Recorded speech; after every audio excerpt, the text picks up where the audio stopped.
আজ 19শে অক্টোবর 2025, সকাল 4টে। শুভ দীপাবলির ঠিক আগে আমি আর প্রিয়াঙ্কা বেরিয়ে পড়লাম আবার একটা নতুন ট্রিপে। ব্যাঙ্গালোর এয়ারপোর্ট থেকে সকাল 7টায় আমাদের রয়েছে ভুবনেশ্বরের ফ্লাইট, এবং ভুবনেশ্বরে পৌঁছানোর পর সেখান থেকে গাড়ি করে আমরা পৌঁছে যাব আজ পুরীতে। সেখানে আমাদের জন্য অপেক্ষা করে আছে আমাদের মা বাবারা, যারা অলরেডি পুরী পৌঁছে গেছে ট্রেনে করে। দীপাবলি প্রায় আসতে চলেছে, তাই বিভিন্ন ফ্ল্যাটও সেজে উঠেছে রঙিন আলোতে। ভোরবেলার এই সময়টা আমাদের খুব প্রিয়, যখন শহর ঘুমিয়ে থাকে আর আমরা শুরু করি একটা নতুন ভ্রমণের গল্প।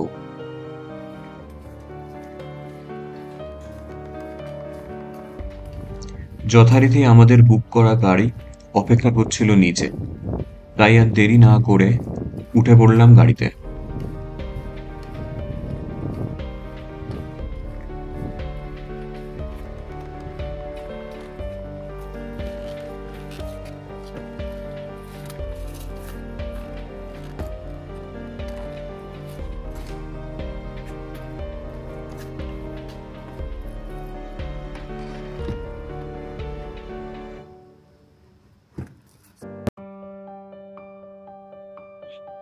ঘুমিয়ে থাকা আমাদের ফ্ল্যাট রাগাকে পেছনে রেখে আমাদের যাত্রা শুরু হলো ব্যাঙ্গালোর এয়ারপোর্টের উদ্দেশ্যে।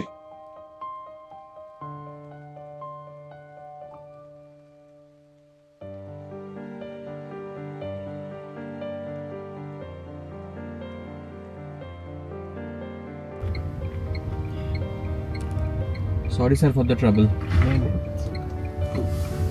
हो जाता है वो मोबाइल के साथ।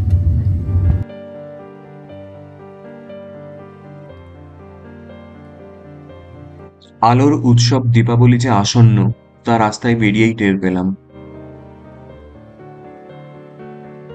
আর দূরে এই যে নতুন ফ্ল্যাটগুলি দেখছেন, তা আমাদের মতো বাইরে থেকে আসা প্রচুর মানুষের নতুন স্বপ্নের ঠিকানা হতে যাচ্ছে।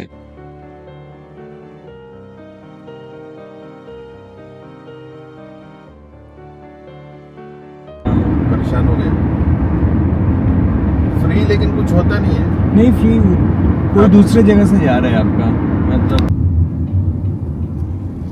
अभी तो इंडिया से लोगों का जाना भी बंद हो गया ना। हाँ वीसा का थोड़ा। जो वहाँ अटके हैं उन लोग भी डर के मारे बैठे होंगे कब जाना पड़ जाए। আর পুরো রাস্তায় প্রচুর গল্প হলো এই মালায়ালি ড্রাইভার সাহেবের সঙ্গে, যিনি বড় হয়েছেন মধ্যপ্রদেশে এবং কাজ করছেন ব্যাঙ্গালোরে। যে কোনো ট্রাভেলের আনন্দ এখানেই, বিভিন্ন মানুষের সঙ্গে দেখা হওয়া, তাদের গল্প শোনা। ये तो নরমাল। কাজ নেই, কম্ম নেই, দেখছিস না রাত আড়াইটার সময় ঝগড়া করে বন্ধ হলো। एक्चुअल में क्या लगता है ना, सभी लोग फ्रस्ट्रेटेड है। वही है सर, सभी लोग वो फ्रस्ट्रेशन ऐसे निकलता है। किसी के पास मेरे ख्याल সিকিউরিটি চেকের পর ঘুমের জড়তা ছাড়াতে রামেশ্বরম ক্যাফের কফির কোনো বিকল্প তো ছিল না।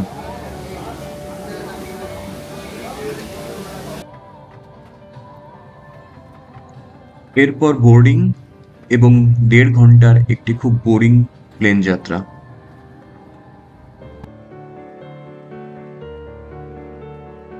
ভুবনেশ্বরে পৌঁছে গেলাম সময় মতোই, কিন্তু পৌঁছানোর পর ব্যাঙ্গালোর আর ভুবনেশ্বরের আবহাওয়ার পার্থক্যটা বেশ টের পাচ্ছিলাম। সকালে যেখানে একটি জ্যাকেট চাপাতে হয়েছিল, এখানে পৌঁছানোর পর একটি জামাতেও গরম লাগা শুরু হলো। আবার আমাদের উল্টো সমস্যা হলো, এসির মধ্যে বেশিক্ষণ থাকা আমার বা প্রিয়াঙ্কার কারোরই খুব একটা পোষায় না। ভুবনেশ্বর এয়ারপোর্টেই দেখতে পেলাম একটি খুব সুন্দর স্যান্ড আর্টের, যা তৈরি করা হয়েছিল 28th এশিয়ান টেবিল টেনিস চ্যাম্পিয়নশিপের জন্য।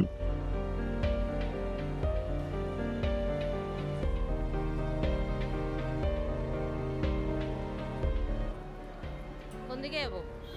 চেকড ব্যাগেজ কালেক্ট করে এবার আমাদের গন্তব্য পুরী। তার জন্য বুক করলাম উবের থেকে একটি ক্যাব।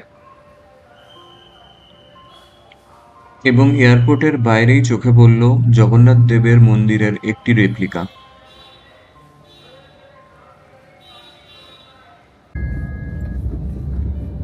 ये बिल में ऐड होके आएगा या आपको अलग से दे देंगे? ये अलग से। ठीक है, तो ये- आपको मैं यूपीआई कर दूंगा। हाँ, ये सब क्या होता है कि पहले से हमको ये सर वो एसी नहीं चाहिए, आपको एसी चाहिए? नहीं, मुझे तो नहीं चाहिए। এবং আমাদের যাত্রা শুরু হলো পুরীর উদ্দেশ্যে।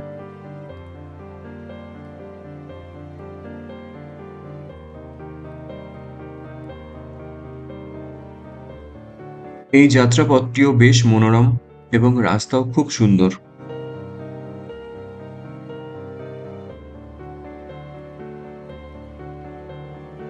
যেহেতু পশ্চিমবঙ্গ এবং উড়িষ্যার ভৌগোলিক টেক্সচার অনেকটাই একই রকম, তাই এই যাত্রাপথ আমাদের পশ্চিমবঙ্গের মতোই মনে হয়।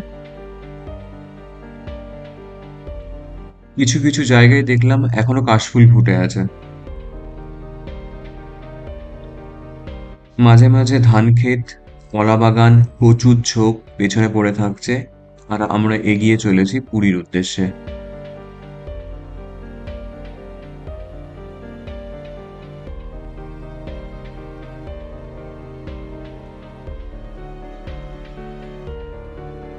এই পথের ওপরেই রয়েছে মা বাটামঙ্গলা দেবীর মন্দির। এই পথে চলাচলের সময় যেখানে প্রণাম করাটা একটা রিচুয়ালের মধ্যেই ধরা হয়।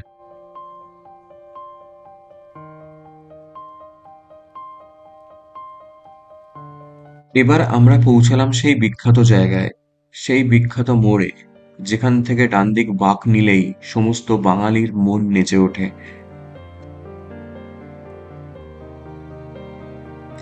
আমরা পড়লাম এবার পুরী সি বিচ রোডে, যেখান থেকে বাঁ দিকে তাকালেই সমুদ্র এবং ডান দিকে পরপর বিখ্যাত পুরনো হোটেলগুলি।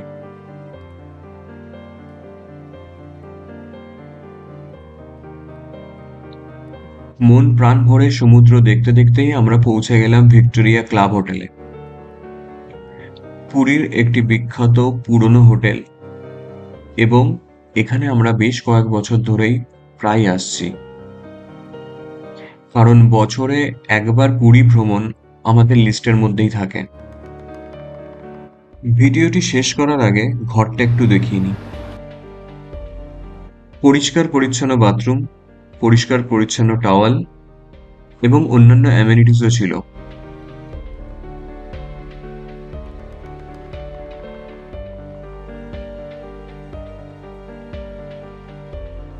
শাওয়ার জোন মূল বাথরুম থেকে আলাদা করা কাচের পার্টিশন দিয়ে, তার জন্যও লিকুইড সোপ এবং টাওয়ালস প্রচুর পরিমাণে দেওয়া ছিল।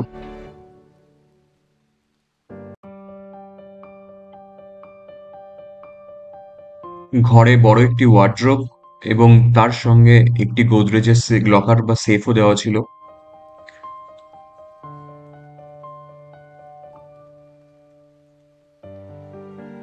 তার নিচে একটি ছোট কিন্তু বেশ এফেক্টিভ একটি ফ্রিজ রাখা ছিল, যেটি বেশ ভালো ঠান্ডা হচ্ছিল।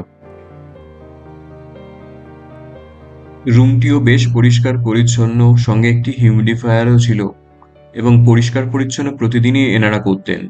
সঙ্গে কিছু কমপ্লিমেন্টারি স্ন্যাক্সও ছিল। প্রতিদিন 2টি করে জলের বোতল দেওয়া হতো, একটি কেটেল এবং যথেষ্ট পরিমাণে কফি এবং চায়ের স্যাশেও এনারা প্রোভাইড করতেন। রুমটিও যথেষ্ট বড় ছিল, পরিষ্কার পরিচ্ছন্ন বিছানা, কিন্তু চেয়ার টেবিলগুলো একটু পুরনো হয়েছে, এবার মনে হয় চেঞ্জ করার সময় এসছে। এবং আমাদের সবথেকে পছন্দের এই বিশাল জানলাটি, যা দিয়ে এখানে বসেই আপনি সমুদ্র পরিষ্কার দেখতে পাবেন। আজ এ পর্যন্তই। ভিডিওটি দেখার জন্য অনেক ধন্যবাদ।